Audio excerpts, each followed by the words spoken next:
अस्सलामुअलैकुम नाज़रीन, मैं हूँ आपकी मेज़बान नाइला भट्टी और आप देख रहे हैं कसरे नूर न्यूज़ HD। रिपोर्ट मुमताज सहोत्रा, कसरे नूर न्यूज़। स्पेन। मुस्लिम लीग नून स्पेन के सीनियर नायब सदर मियाँ इमरान साजिद की हमशीरा और मियाँ ताहिर सईद की अहलिया के रूह के साले सवाब के लिए बार्सिलोना में कुरान ख़वानी और ख़त्म पाक की महफिल का इनकाद हुआ।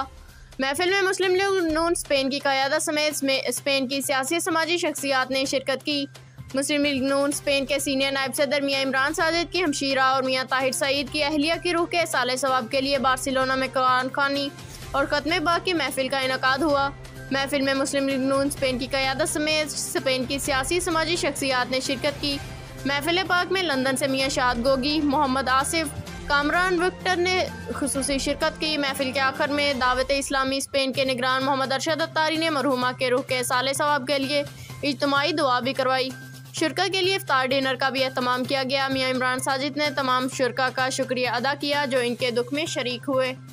मज़ीद खबरों और अपडेट्स के लिए देखते रहिए कसरे नूर न्यूज़ HD, हर खबर से बाखबर।